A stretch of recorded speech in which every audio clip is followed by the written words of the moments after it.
Greetings, my friend. We are all interested in the future, for that is where you and I are going to spend the rest of our lives.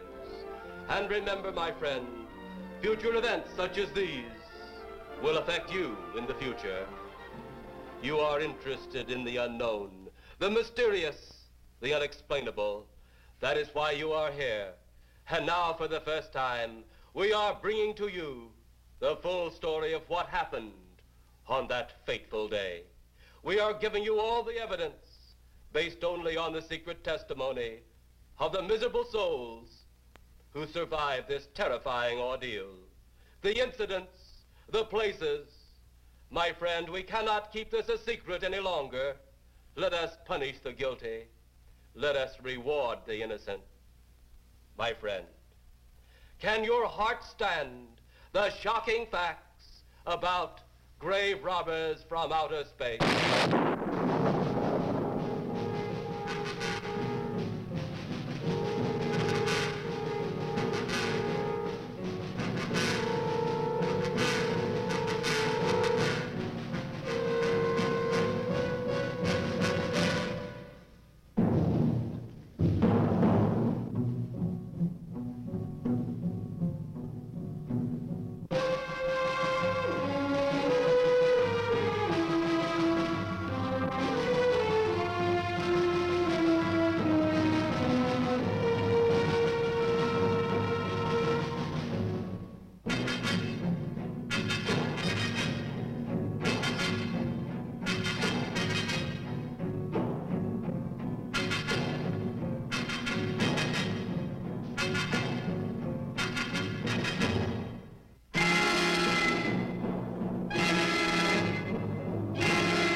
All of us on this earth know that there is a time to live and that there is a time to die. Yet death is always a shock to those left behind. It is even more of a shock when death, the proud brother, comes suddenly without warning. Just at sundown, a small group gathered in silent prayer around the newly opened grave of the beloved wife of an elderly man. Sundown of the day, yet also the sundown of the old man's heart.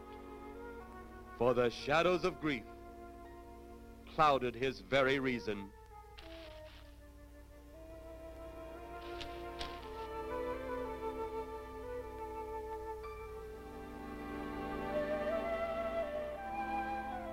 The funeral over, the saddened group left the graveside.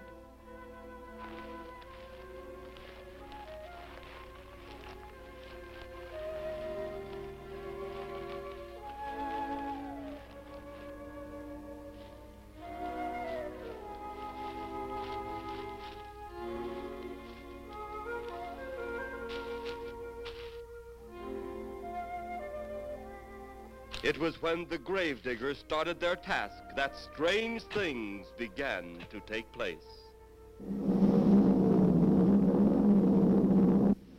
15-4. Yep, right on schedule. There's the old San Fernando Valley out there now. You better radio in for landing instructions, Danny. Right, Jeff. Burbank Tower, this is American Flight 812. Over. Wouldn't surprise me any if he's asleep this time of the morning.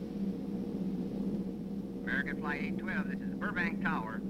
If I were asleep, you'd never get on the ground. In your case, maybe I ought to leave you up there for good. Over. You got me that time, Mac. This is American Flight 812 requesting...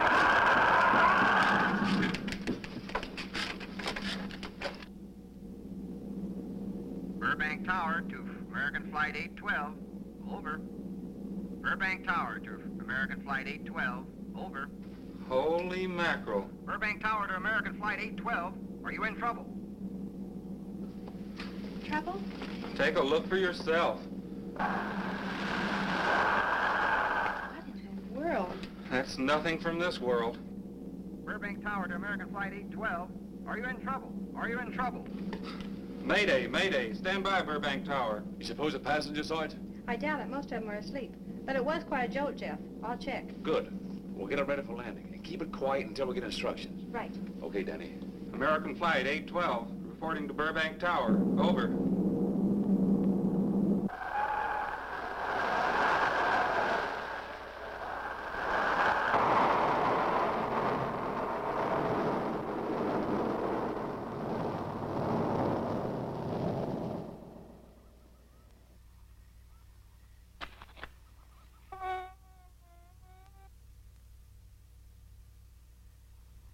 Did you hear anything?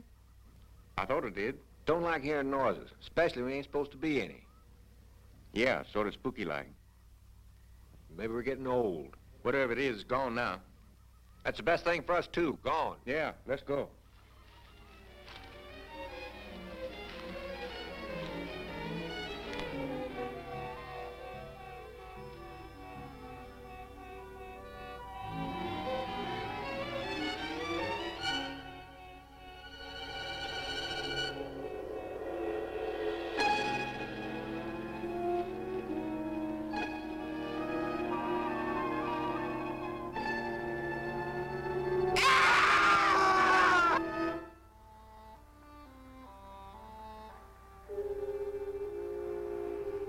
The grief of his wife's death became greater and greater agony.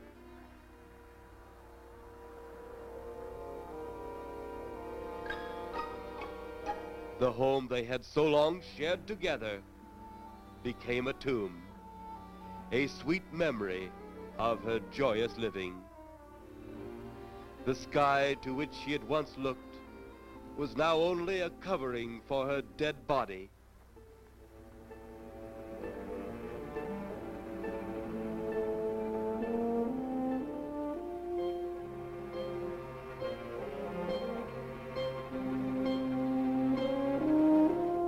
The ever-beautiful flowers she had planted, with her own hands, became nothing more than the lost roses of her cheeks.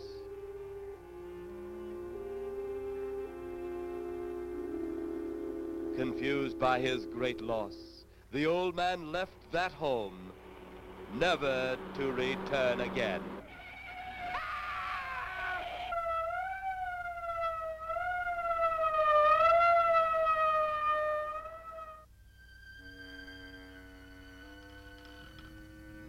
At the funeral of the old man, unknown to his mourners, his dead wife was watching. First his wife, then he. Tragic. Tell me something. Why was his wife buried in the ground and he sealed in a crypt? Something to do with family tradition, a superstition of some sort. Oh. Well, it's getting dark. Let's be on our way.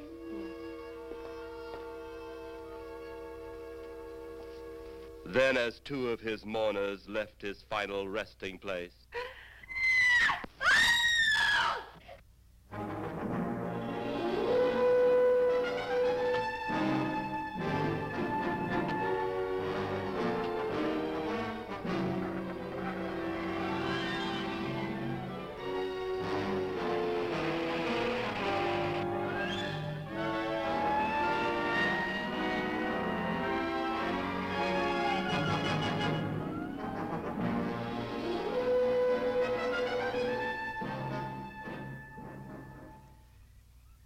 minutes later, the police, led by Inspector Daniel Clay, arrived at the scene. Who found them? The man and girl. Medical examiner been around yet? Just left. The morgue wagon ought to be along most any time. You get their statement? Yeah, much as we could. They're pretty scared. Finding a mess like this ought to make anyone frightened. Have one of the boys take the guy and the girl back to town. You take charge. Okay, Inspector. What are you going to do? Look around a little. It's pretty dark out there. Once you get beyond the range of those lights, you won't be able to see your hand in front of your face. I will get one of the flashlight from the patrol car. Okay, be careful, Clay. I'm a big boy now, Johnny.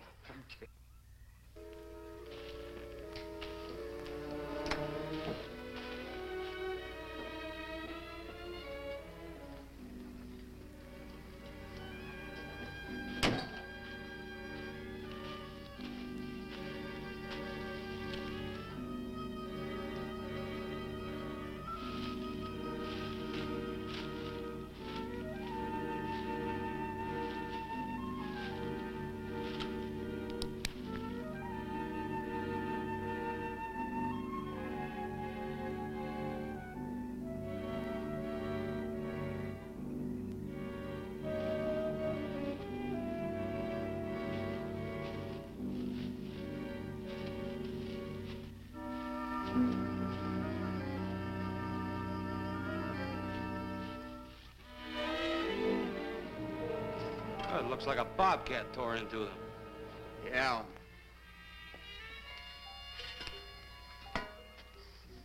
Say, Lieutenant, did you get that funny odor? How could I miss it? Oh, that'll be the morgue wagon now. That's the fifth siren in the last hour. Something's happened down at the cemetery. A lot of police cars and lights. I stopped, but I didn't see anything. Oh, well, whatever it is, the morning paper will carry the whole story.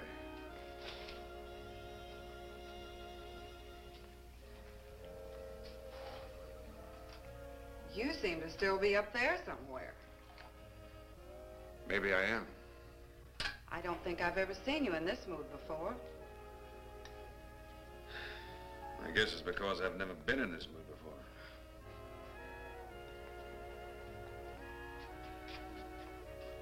Something about your flight? Yeah. What happened, Jeff?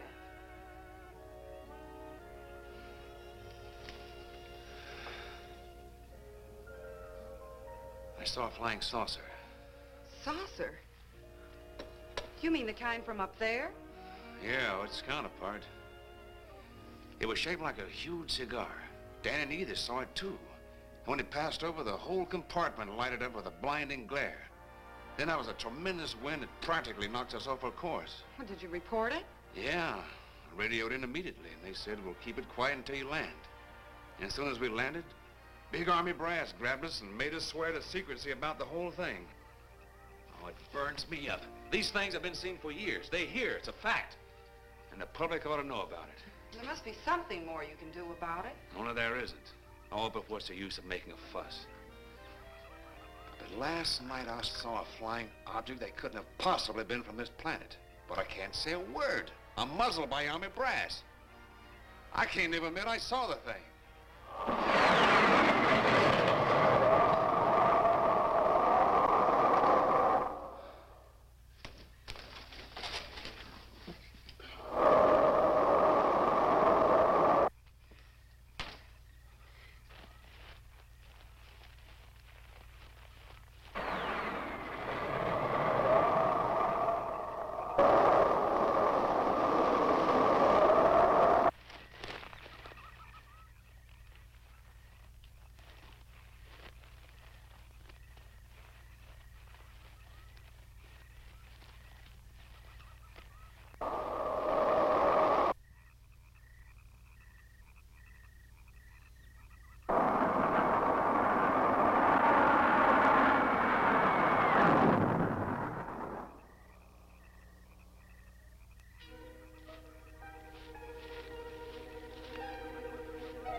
Sounds like Clay's in trouble.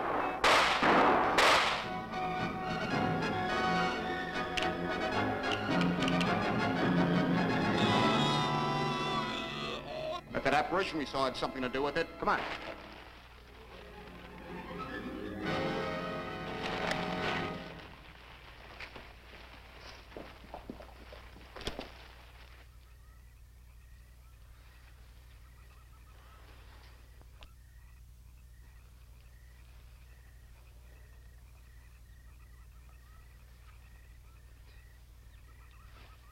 Is he dead? Yeah. He's messed up as bad as those two back there. Suppose that saucer or whatever it was had something to do with this? Your guess is as good as mine, Larry. One thing's sure. Inspector Clay's dead. Murdered. And somebody's responsible. You're in charge now, Lieutenant. Yeah, guess I am. Calton? Yes, sir? Get back up the car and get on the radio. Tell the coroner he's got to make another trip out here. Well, how about the lab boys? Well, who do you think we left back up the car? Boy Scouts? Come on, Larry.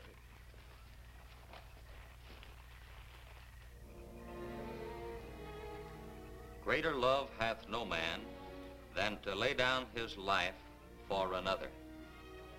It is always difficult to have last words over the grave of a friend.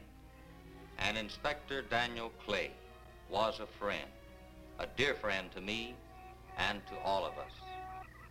The bell has rung upon his great career. Now we lay him to rest.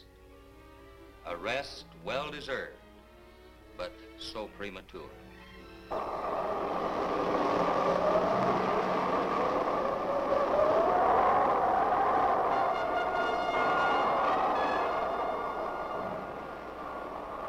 People turning south from the freeway were startled when they saw 3 flying saucers high over Hollywood Boulevard.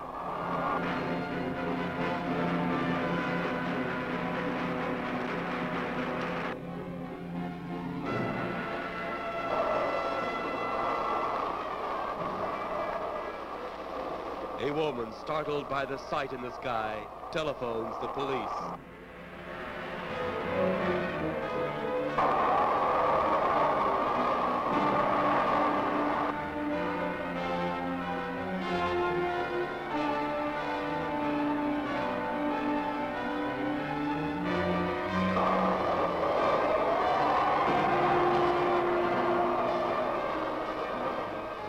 There comes a time in each man's life when he can't even believe his own eyes. Saucers seen over Hollywood. Flying saucers seen over Washington, D.C.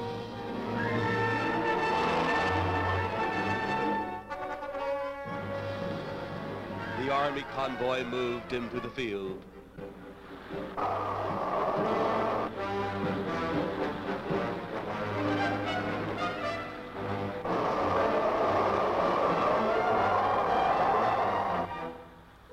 Rockets were quickly set up.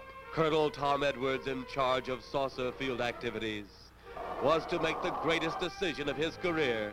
He made that decision. Colonel Edwards gave the signal to fire.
Then, as swiftly as they had come, they were gone, even to the piercing eye of radar and the speeding jet fighters.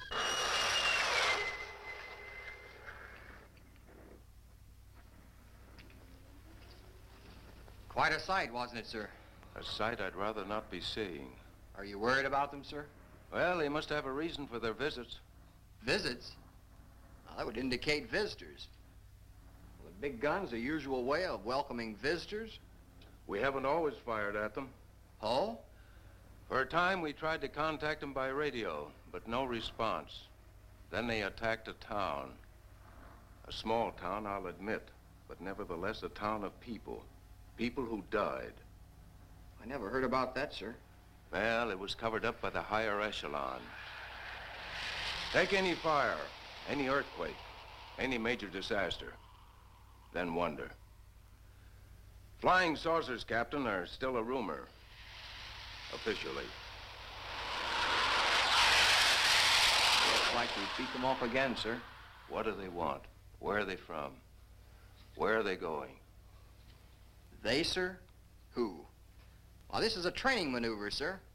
We only did a little practice firing at the clouds. Yeah. I wonder what their next move will be.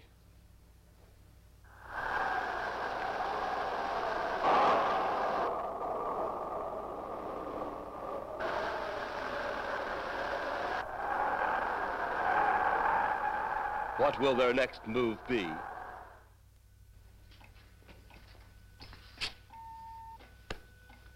Your space commander has returned from Earth.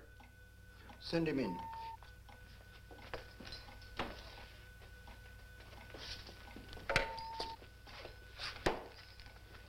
You have your report? We had to pull in here to Space Station 7 for regeneration. We're returning to the planet Earth immediately thereafter. What progress has been made? We contacted government officials. They refuse our existence. What plan will you follow now? Plan 9. It's been absolutely impossible to work through these Earth creatures. Their soul is too controlled. Plan 9. Ah, yes. Plan 9 deals with the resurrection of the dead. Long-distance electrode shot into the pineal and pituitary glands of recent dead.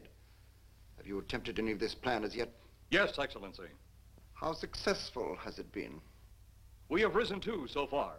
We shall be just as successful on more. The living, they have no suspicion of your movements? We had to dispose of one policeman. However, none of those risen have been seen. At least not by anyone who still remains alive. It's too bad it must be handled this way. But it must. Those who we take from the grave will lead the way for our other operations. Yes, Excellency. Continue on. Report to me in 2 Earth days.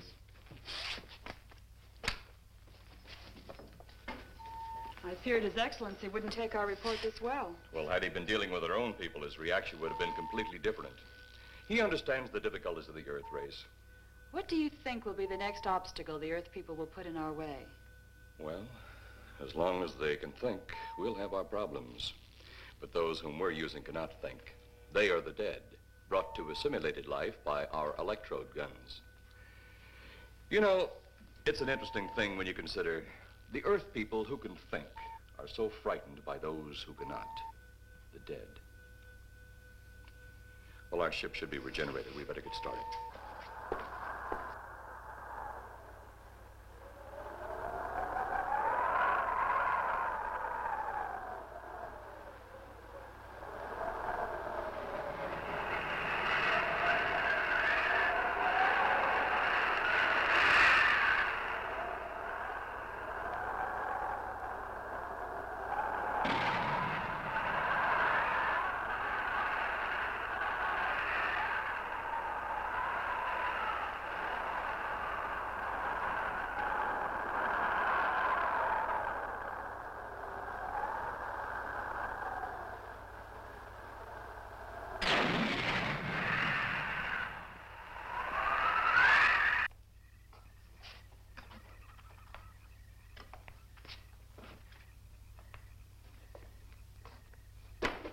I still think you ought to go in town and stay with your mother until I get back. This is our home, and nothing's going to take me from it. Besides, most men try and keep their wives from going home to Mama. That's not the point. That's all the point there's going to be. Now toddle off and fly your flying machine, darling. But if you see any more flying saucers, will you tell them to pick another house to buzz? Be careful. Don't worry about me. Oh, you're the only thing I do worry about. Oh, forget about the flying saucers. They're up there. But there's something in that cemetery. And that's too close for comfort. The saucers are up there, and the cemetery's out there. But I'll be locked up in there. Now, off to your wild blue yonders. You promise you'll lock your doors immediately? I promise. Besides, I'll be in bed before half an hour is gone, with your pillow beside me. My pillow? Well, I have to have something to keep me company while you're away. Sometimes in the night when it does get a little lonely, I reach over and touch it. Then it doesn't seem so lonely anymore.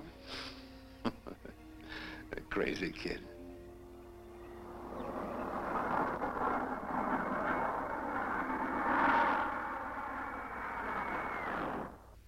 I do love you, darling.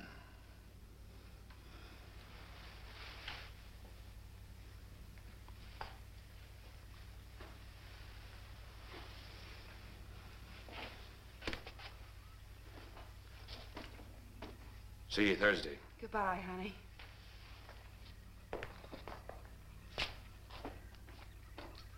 You know I'm not leaving you here until you're locked safely inside. All right, darling.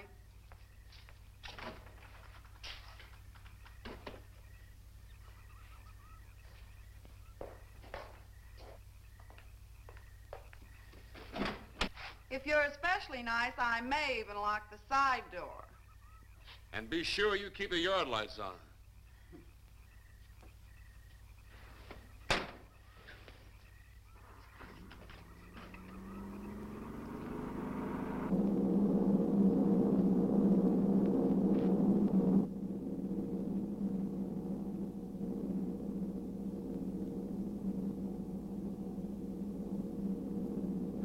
You're mighty silent this trip, Jeff. Hmm? You haven't spoken 10 words since takeoff. I guess I'm preoccupied, Danny. We've got 33 passengers back there that have time to be preoccupied. Flying this flybird doesn't give you that opportunity. I guess you're right, Danny. Paula? Yeah. There's nothing wrong between you two. Oh, no, nothing like that. Just that I'm worried, she being there alone and those strange things flying over the house and those incidents in the graveyard these past few days. It's just got me worried. Well, maybe they haven't figured out those crazy skybirds yet, but I'd give you 50-to-1 odds the police have cleared up that cemetery thing by now. I hope so. If you're really that worried, Jeff, why don't you radio in and find out? Mac should be on duty at the field by now. He could call Paul and relay the message to you. Hi, Edie. Hi, Silence. I haven't heard a word from this end of the plane since we left the field. I've just been giving himself and me a study in silence. You boys aren't feuding. No, Edie, nothing like that. Hey, Edie, how about you and me balling it up in Albuquerque? Albuquerque? Have you read that flight schedule, boy? What about it? We land in Albuquerque at 4 a.m. That's strictly a 9 o'clock town. Well, I know a friend that'll help us. Let's have the problem first. Huh, Danny? Oh, he's worried about Paula. I read about that cemetery business. I tried to get you kids not to buy too near one of those things. We get there soon enough as it is. He thought it'd be quiet and peaceful there. No doubt about that. It's quite all right, like a tomb. I'm sorry, Jeff. That was a bad joke. Say, I almost forgot what I came in here for. How's the coffee situation? That's for me. It sure wouldn't hurt anything, Edie. Okay, be right back. And say, Jeff, make that call to Mac. Nah, not only she throw cold water on my Albuquerque plan, but now she's repeating herself. How about that Albuquerque ball? I can't resist your charm, Danny boy.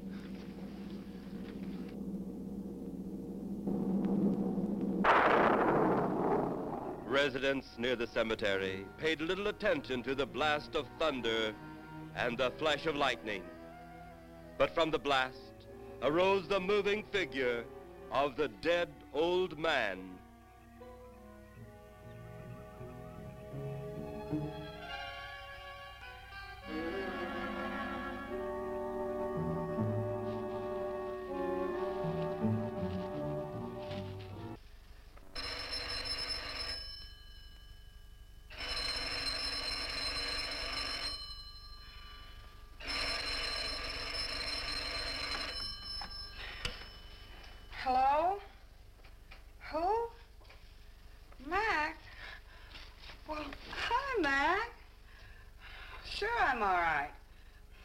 I just fell asleep.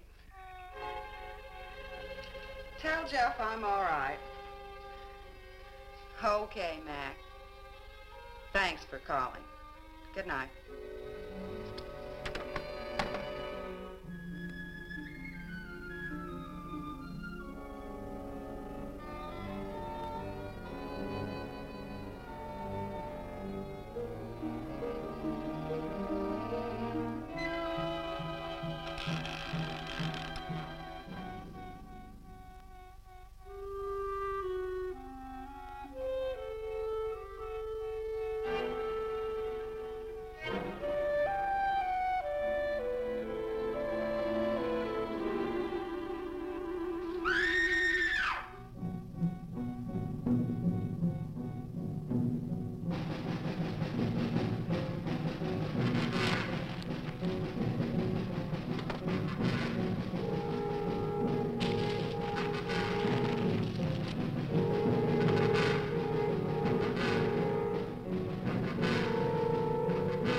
Mrs. Trent, what's wrong?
be at the hatch in a moment.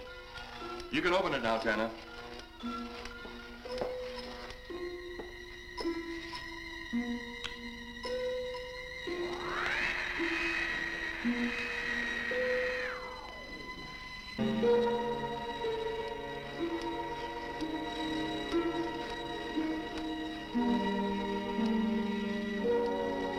Turn off the electrodes quickly. They can't tell us from anyone else.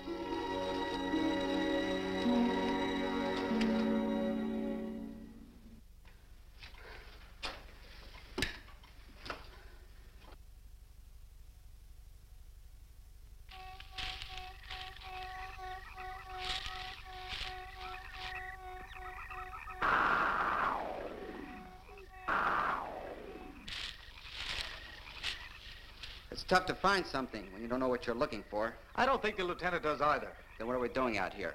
I was off duty an hour ago. Oh, don't ask me any questions. I'm just a hard hand just like you.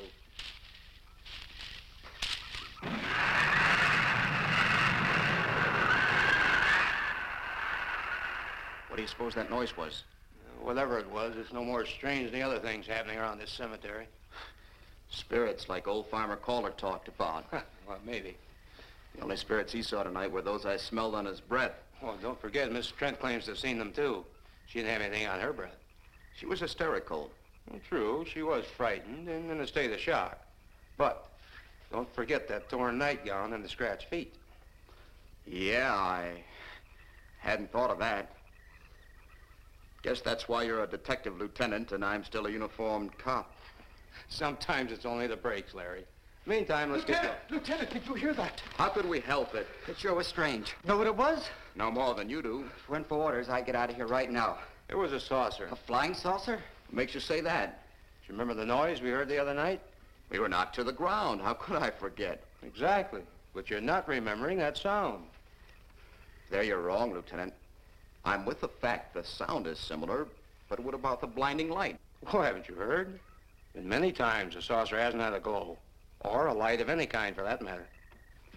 That proves it. What next, Lieutenant? Oh, Lieutenant, maybe this doesn't mean much, but Jamie Mee found a grave that looks like it's been busted into. What? Where? Why? Come on, man, out with it. We haven't got all day to waste. Oh, just over there beyond the crib. All right, show us the way. Look, here it is, Lieutenant.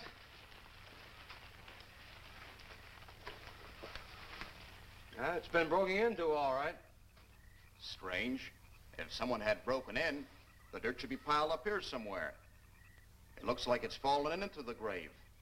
Larry, you'll be out of that uniform before you know it. Do we have the right to look down there, Lieutenant? Technically, no. No? Well, this spot looks familiar, though. We shouldn't investigate any further without the permission of next of kin. Let's go get it. How? I see what you mean. The gravestone's down there. Well, let's go down and find out whose grave it is. How? By going down and finding out. Are you sure you mean that, Lieutenant? If I didn't mean it, I wouldn't have said it. Scared? Well, why do I always get hooked up with these spook details? Monsters, graves, bodies. Oh, all right.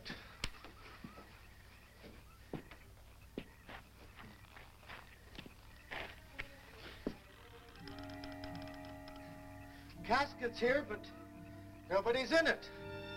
Can you read the name on the casket? It's too dark. Give me a flashlight. How about a match? We sure could try it. Let me have them. Okay.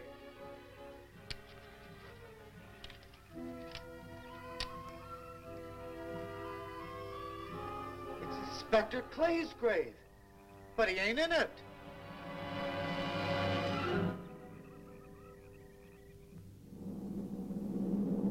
But meanwhile, at the Pentagon in Washington, D.C.,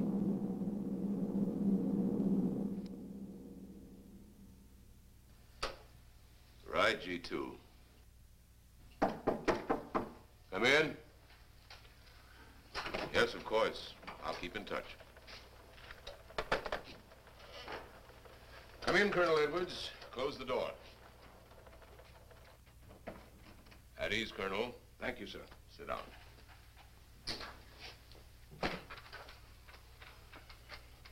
I understand, Colonel, you've been on tap for many of our saucer attacks.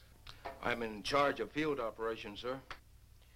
You believe there are such things as flying saucers, Colonel? Yes, sir. You've seen them? Yes, sir. You realize there's a government directive stating that there is no such thing as a flying saucer? Yes, sir. You stand by your statement that you've seen flying saucers? Well, yes, sir. This could mean a court-martial, admitting this against direct orders. General Roberts, may I speak freely? You may. How could I hope to hold down my command if I didn't believe in what I saw and shot at? I like you, Colonel. Thank you, sir. There are flying saucers. There's no doubt they are in our skies. They've been there for some time. What are we going to do about them? Who knows? Then, they really are there. I thought you were convinced of that. I am. We've had contact with them. Contact? How? Radio. They speak our language? Well, not quite. We've received messages from their spaceships. For a while, it came in as just a lot of jumbled noise. And now, sir? Well, since they first tried contact with us by radio, we've developed a language computer. A machine that breaks down any language to our own. General, what's this all got to do with me? Well, you've been in charge of saucer field activity for a long while. I think it's about time you heard these recordings. Do you mind? Mind? Huh, I'm anxious.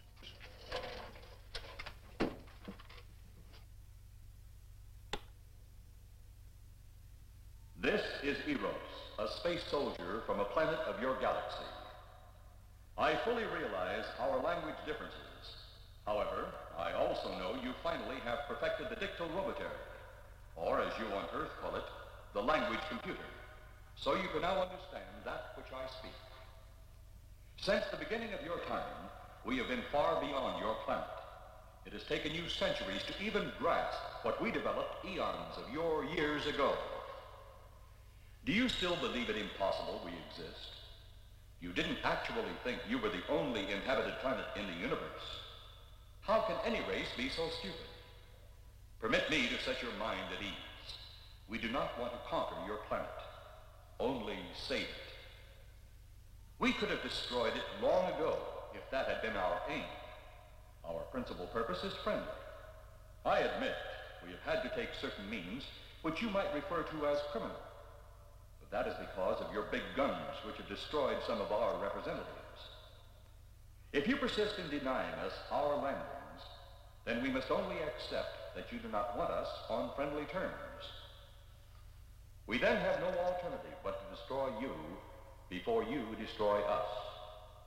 With your ancient juvenile minds, you have developed explosives too fast for your minds to conceive what you are doing. You are on the verge of destroying the entire universe. We are a part of that universe. This is our last...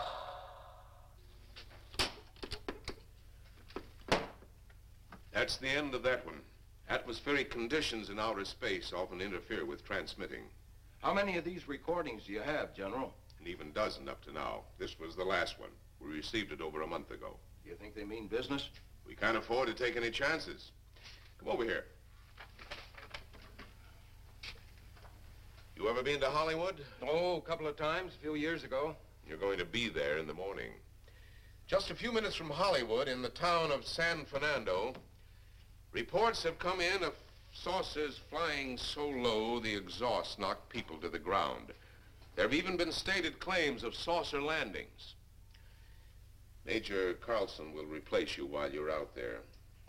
You're the best man for the job of attempting to contact them. Find them, Colonel. See what in hell it is they want. All right, sir.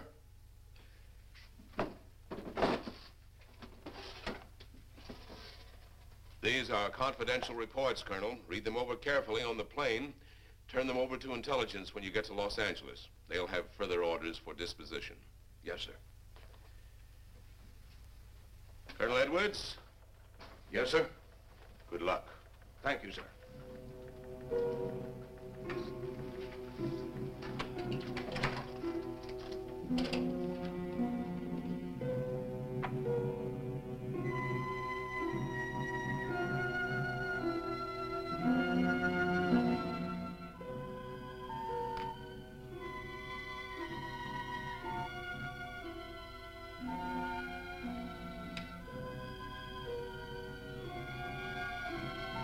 We are ready to report, Excellency. You are many days late. It was unavoidable. We tried to transmit via televisor, but atmospheric conditions made transmission impossible. You should have transmitted as soon as conditions permitted. I thought time was of the essence. Suspicion has fallen upon our movements. Our ships have been viewed near the point of operations. And what has this added time gained, Eros? We have successfully risen 3 of the dead ones. Permit me to see one. Bring in the big one. Use your small electrode gun.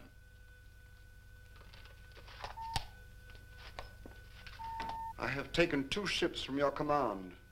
But that will leave only my ship. It is necessary that you continue your mission alone. I have need of your other ships elsewhere. Even though you have risen 3 of the Earth's dead, the plan is far from successful. And you, Eros, must prove it an operational success before more time, energy, ships, and your countrymen may be spent on it. We will not fail. Everything is on our side. Not everything. You do not have the live Earth people.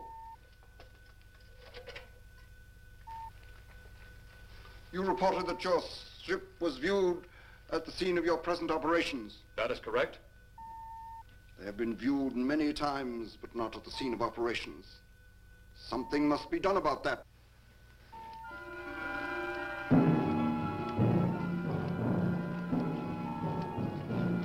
Stop him, Tanner. He's close enough.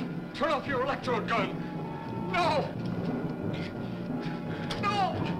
Stop him, Tanner! I can't get it. It's jammed. Grab him, you fool! Drop the gun to the floor, Tanner. The metal will break contact.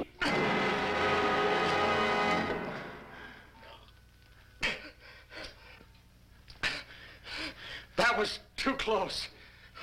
Yes.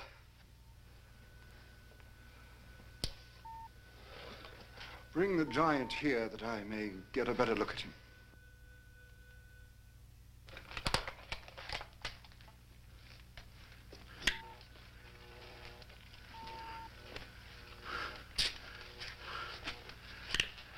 Yes, he's a fine specimen.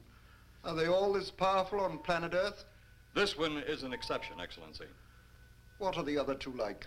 One is a woman, the other an old man. An old man, you say? Yes, Excellency. This gives me a plan. Put the big one away. Pick up your electrode gun. Make sure it's in working order before pointing it at him. Whatever made it jam seems to have been cleared by the fall. Take him back to the ship.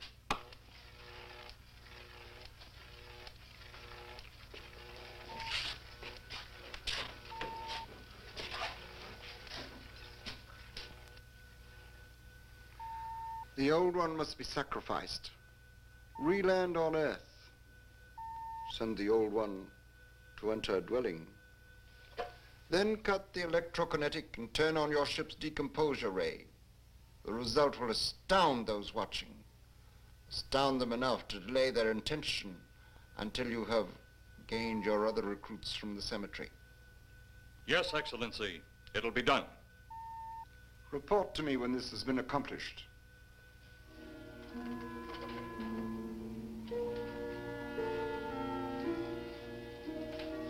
Eros, the Earth people are getting closer to that which we fear. Since they will not listen or respect our existence, they cannot help but believe our powers when they see their own dead walking round again, brought about by our advancement and such things. As soon as you have enough of the dead recruits, march them on the capitals of the Earth. Let nothing stand in your way. Their own dead will be used to make them accept our existence and believe in that fact.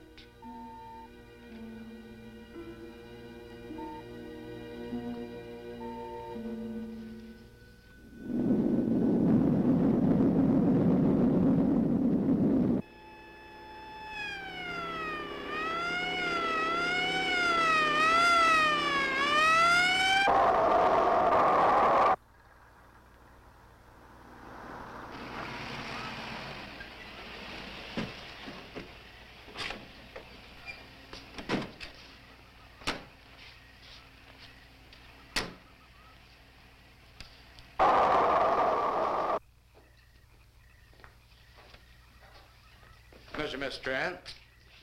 This is Colonel Edwards from Washington, D.C. Good evening, Colonel. Hello, Colonel. Colonel would like to ask you a few questions. Questions? What about, Colonel? May I sit down? Oh, I'm sorry. Please do. I want to ask you about your strange experience the other night when you saw the flying saucer. After that, the police brought me home. I hope I never see such a sight again. Well, after your description, I don't think I'd want to see it either. One thing more. After you were forced to the ground by that blast of wind, was it a hot or cold blast? It's kind of hard to explain. It wasn't hot, wasn't cold. It was just a terrific force. We couldn't get off the ground. The light blinded me so badly, I couldn't see a thing. We could only feel the pressure of the wind until it was gone. When the glare left us, we could see a glowing ball disappearing off in the distance. Which way? Toward the cemetery.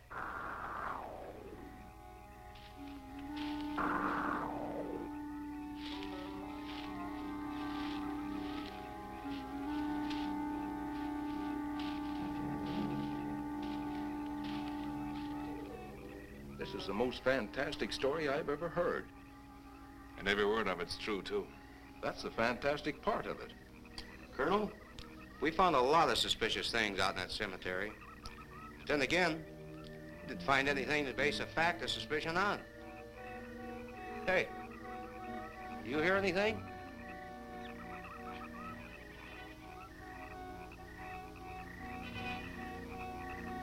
You see anything out there, Kelton? Too dark, Lieutenant.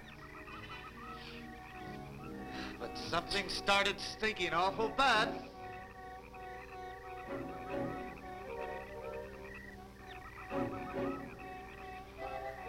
There's something out there.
What do you make of that?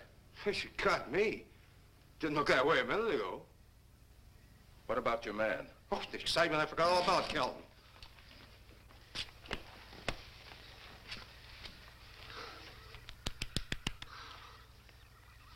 He'll be all right in a few minutes. Did you see that thing? Did you get it? We got it. What was it? It didn't fall. I fired every bullet I had. So did I. I don't know what it was or what happened. But unless that bag of bones over there can reassemble itself, it's out of the running now.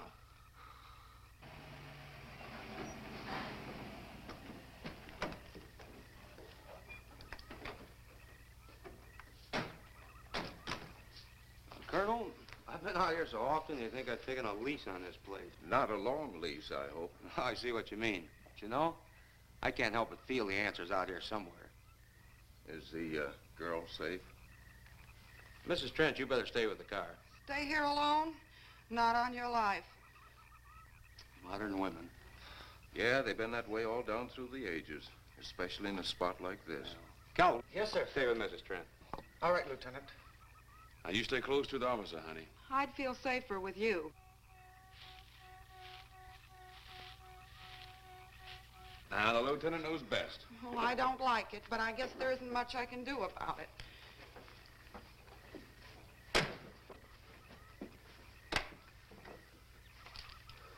You have a gun? No. You know how to use one? After 4 years in the Marine Corps? Here. You think we'll need these? You never tell. Let's get going.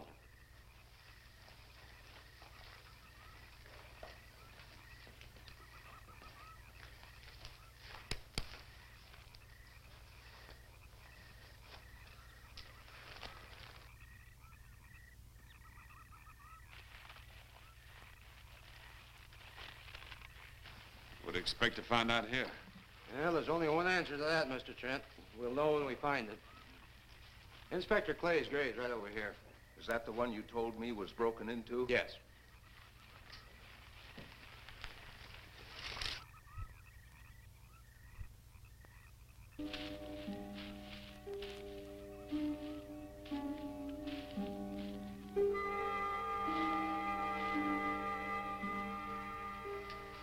This it? Yeah. Looks to me like someone had broken out instead of in.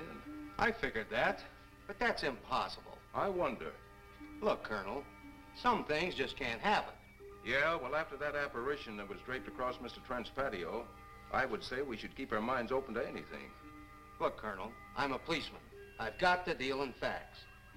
But I guess I'll have to go along with you. You know, I'll bet my badge right now we haven't seen the last of those weirdies.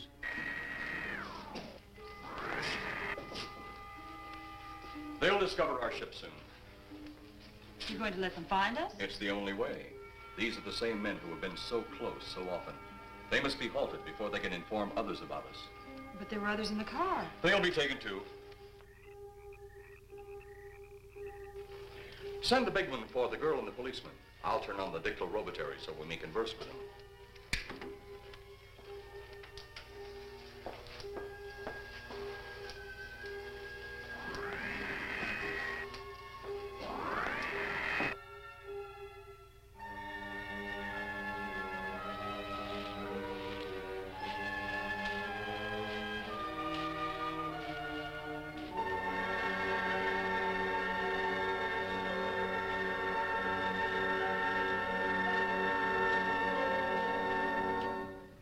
Maybe we're barking up the wrong tree. One thing a policeman learns, Mr. Trent, is patience. Where's that burn spot you mentioned? Right over there. Look.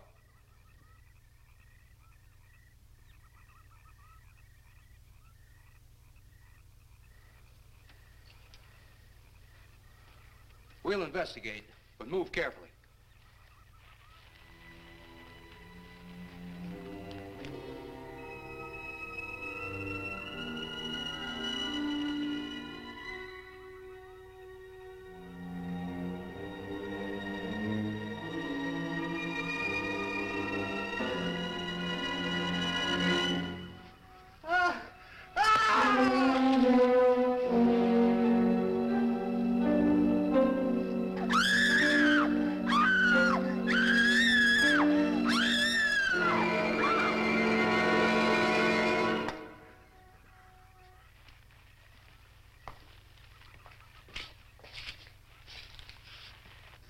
A moment or two more, and you will be the first live Earth people ever to enter a celestial ship.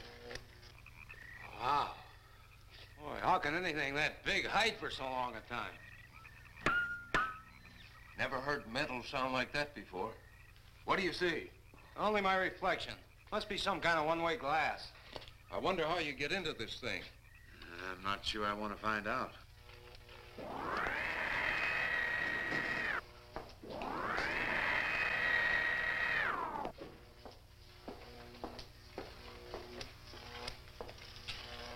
They're just outside.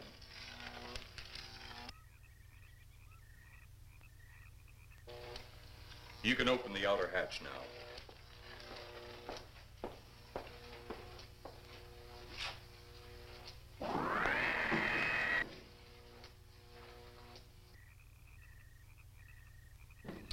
Look out! You going in that thing? That's what we're here for. I don't know. The way these things speed around, we might just get in there and off it goes. That's a chance we take. Well, I took a chance on those earlier airplanes. Might just as well see what the inside of one of these looks like. Got your guns ready? I'll tell you one thing. If a little green man pops out of me, I'm shooting first and asking questions later.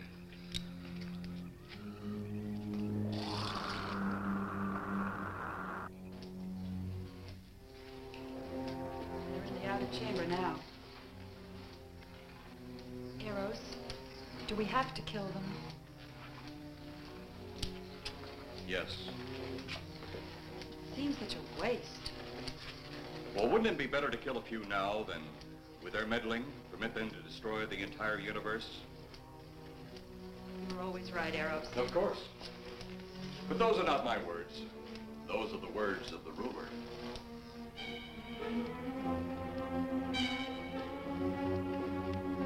Now, you two stay right where you're at.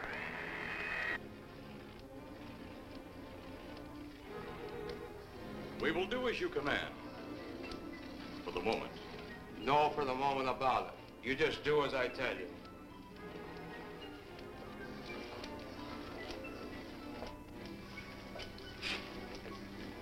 You do not need guns. Maybe we think we do. They would be of no use to you now. They've been mighty useful before on flesh and blood. And you two look like you've got a lot of both. True. They would be effective upon us.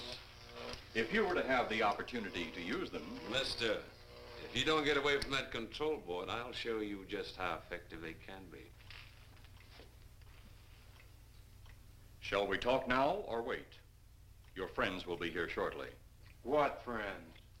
Those you left at the vehicle. If you've done anything to Paula... Take it easy, Mr. Trent. Oh, I assure you no harm has come to her. Would you like to see? Next time you try that, I won't aim at the board. You're a headstrong young man. I was only going to turn on the televisor so you could see her movements. Go ahead, my friend, but move very carefully.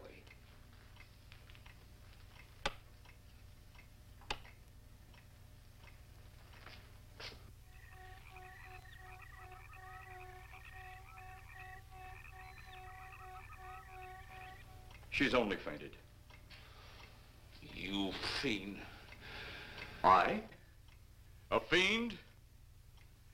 I am a soldier of our planet. I?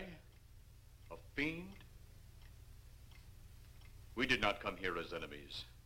We came only with friendly intentions, to talk, to ask your aid. Our aid? Yes, your aid for the whole universe. But your governments of Earth refused even to accept our existence. Even though you've seen us, heard our messages, you still refuse to accept us. Why is it so important that you want to contact the governments of our Earth? Because of death. Because all you of Earth are idiots. Now, you just hold on, Buster. No, you hold on. First was your firecracker, a harmless explosive. Then your hand grenade. They began to kill your own people a few at a time. Then the bomb. Then a larger bomb. Many people are killed at one time. Then your scientists stumbled upon the atom bomb. Split the atom. Then the hydrogen bomb, where you actually explode the air itself. Now you can brings the total destruction of the entire universe served by our sun. The only explosion left is the Solarmanite. Why, there's no such thing. Perhaps to you, but we've known it for centuries. Your scientists will stumble upon it as they have all the others. But the juvenile minds which you possess will not comprehend its strength until it's too late. You're way above our heads. The Solarmanite is a way to explode the actual particles of sunlight. Why, that's impossible. Even now, your scientists are working on a way to harness the sun's rays. The rays of sunlight are minute particles. Is it so far from your imagination they cannot do as I have suggested? Why, a particle of sunlight can't even be seen or measured. Can you see or measure an atom? Yet you can explode one. A ray of sunlight is made up of many atoms. So what if we do develop this solanite bomb? We'd be even a stronger nation than now. Stronger. You see? You see? Your stupid minds. Stupid! Stupid! That's all I'm taking from you. Get back here, you fool! Let him finish.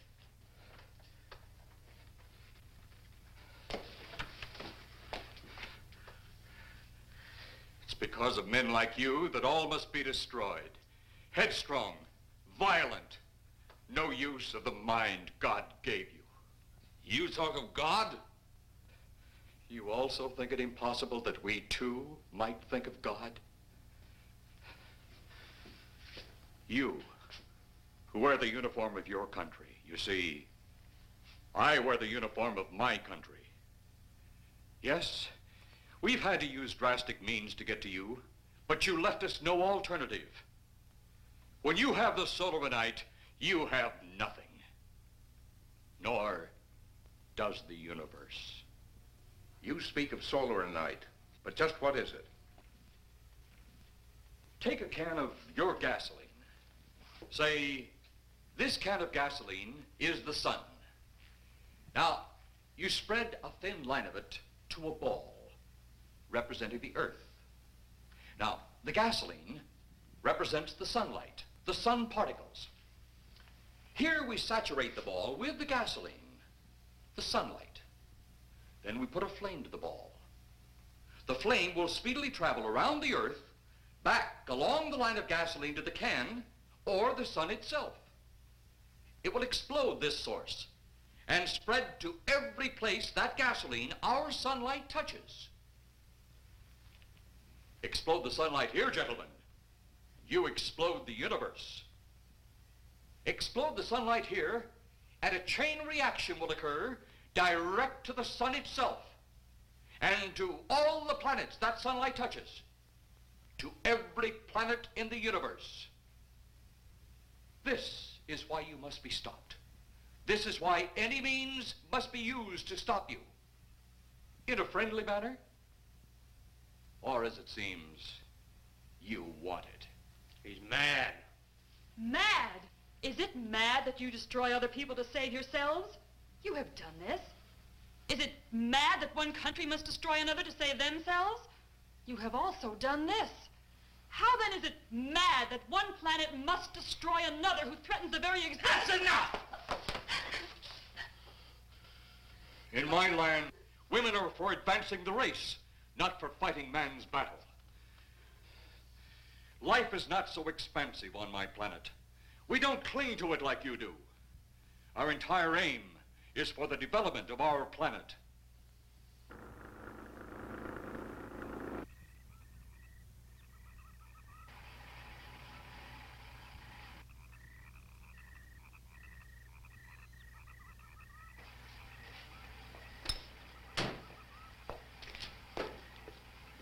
What happened to you? How come you're all alone? I asked for lots of help. You sounded drunk or something on the radio. If I didn't see it with my own eyes, I'd never believe it. Believe what? It was horrible. And he almost broke my shoulder. Look, what are you trying to say? If you don't make sense, we'll never get to the bottom of this. Now, who slugged you? Inspector Clay. What? It was Clay, all right. Only not like we remembered him. Well, his way was busted into, wasn't it? Next, you'll tell me you saw skeletons. We did, earlier. Now I know you're off your rocker. All of us saw it. The lieutenant, the colonel, everybody. Where's the lieutenant now? We've got to find him. Mrs. Trenner's gone. I was left here to guard her. But Clay showed up and put me out of the running. And the second time tonight, and I'm getting darn tired of it. Which way were they going? Off that way. Come on.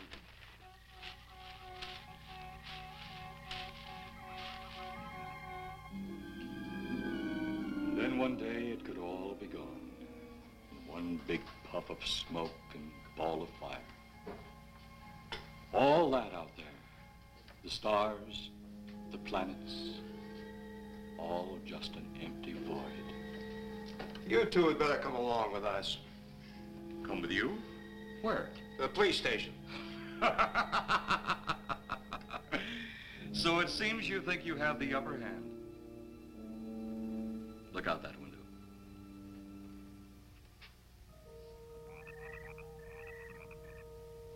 Jeff.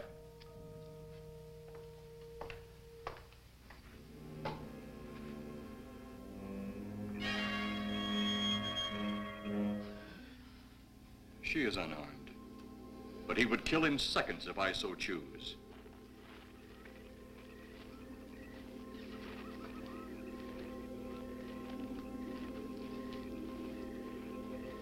Holy cow!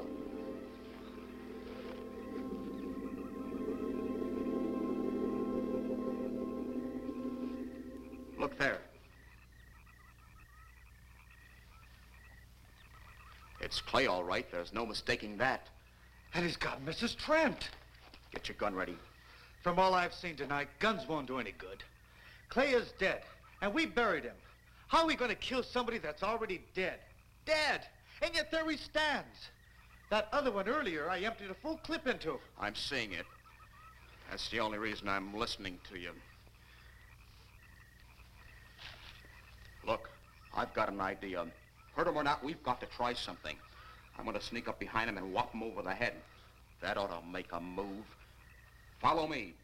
Even when Clay was alive, he couldn't run fast enough to catch me. So when he does, you grab Mrs. Trent and run like lightning in the opposite direction. Oh, you think it'll work? Know of anything else to try?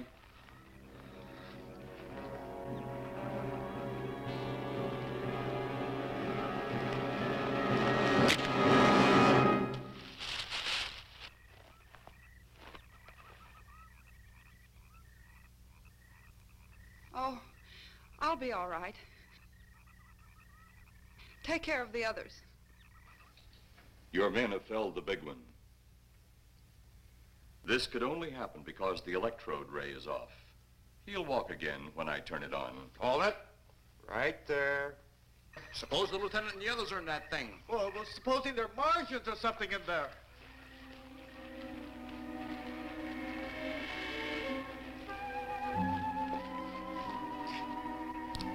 Come on, let's go. Open up in there. Open up. Get that door open. Colonel, I wouldn't know one switch from another.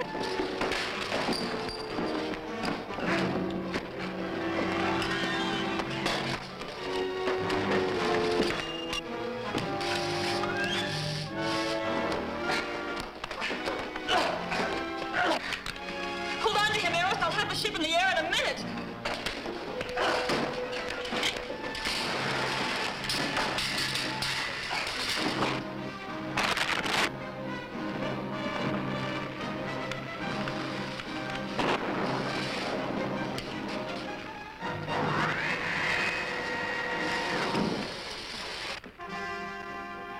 Get out of here, Jeff. The ship's on fire.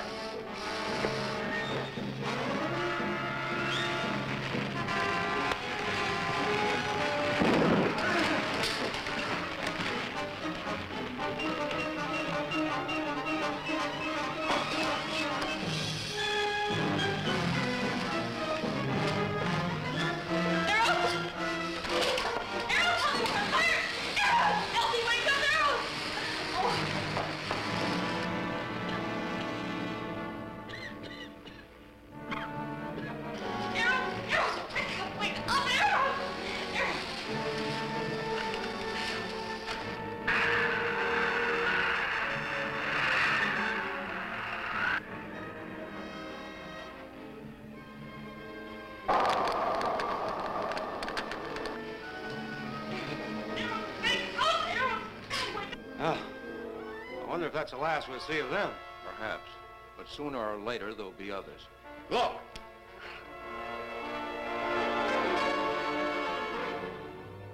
Have they caught that woman? That thing yet? Hey, that's right. There's another ghoul running loose. And it's my guess that she'll look like him. With the ship and the ray gun gone, they have no control. We gotta hand it to them, though. They're far ahead of us.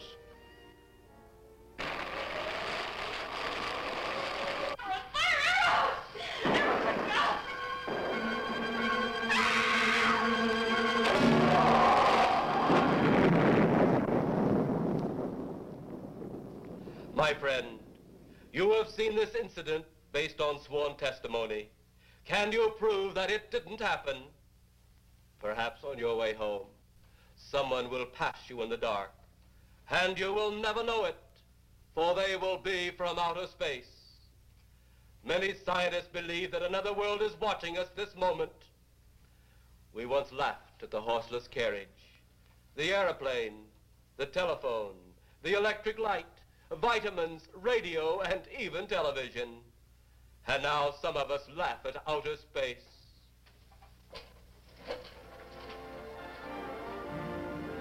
God help us in the future.